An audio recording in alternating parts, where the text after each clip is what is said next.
ಮತ್ತೆ ನಾವ್ ಯಾವಾಗ ಸ್ಟ್ರೆಸ್ ಅಲ್ಲಿ ಇರ್ತೀವಲ್ಲ, ಹ್ಮ್. ಏನೋ ಒಂದು ಉದ್ವೇಗ ಇರುತ್ತೆ, ಭಯ ಇರುತ್ತೆ, ಟೆನ್ಷನ್ ಇರುತ್ತೆ.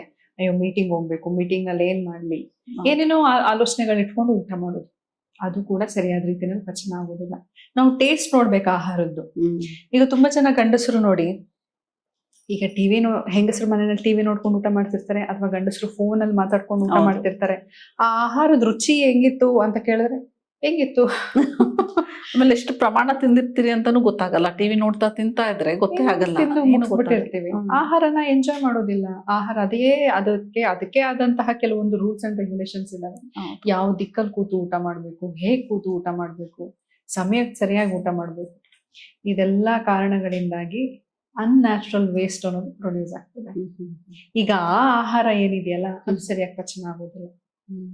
ಅದು ಸರಿಯಾಗಿ ಪಚನ ಆಗದಿರಾ ಅದು ಅಜೀರ್ಣ ಆಗಿ, ಅದು ವೇಸ್ಟ್ ಆಗಿ ಕನ್ವರ್ಟ್ ಆಗಿ, ಅದು ನ್ಯಾಚುರಲ್ ವೇಸ್ಟ್ಗೆ ಬರೋದಿಲ್ಲ. ಯಾಕಂದ್ರೆ ಅದು ಪಚನನೇ ಆಗಿರೋದಿಲ್ಲ. ಪಚನ ಆಗದೆ ಇದ್ದಾಗ ಅದು ನ್ಯಾಚುರಲ್ ವೇಸ್ಟ್ ಆಗಿ ನೆಕ್ಸ್ಟ್ ಡೇ ಮಾರ್ನಿಂಗ್ ಹೊರಗಡೆ ಹೋಗೋದಿಲ್ಲ. ಸೊ ಆ ಅನ್ಯಾಚುರಲ್ ವೇಸ್ಟ್ ಏನಿದೆಯಲ್ಲ, ಅದು ಟಾಕ್ಸಿನ್ ಆಗಿ ಕನ್ವರ್ಟ್ ಆಗ್ತದೆ. ಸೊ ನಾವ್ ಎಂಥದೇ ಆಹಾರ ತಿಂದಿರ್ಲಿ, ಎಷ್ಟೇ ಆರೋಗ್ಯವಾಗಿರುವಂತಹ ಆಹಾರ ತಿಂದಿರ್ಲಿ, ಈ ಒಂದು ರೂಲ್ಸ್ ನ ಫಾಲೋ ಮಾಡಿದಿರ ಈ ತಪ್ಪುಗಳನ್ನ ನಾವು ಮಾಡಿದ್ವಿ ಅಂದ್ರೆ ಅದು ಅನ್ಯಾಚುರಲ್ ವೇಸ್ಟ್ ಆಗಿ ಕನ್ವರ್ಟ್ ಆಗುತ್ತೆ.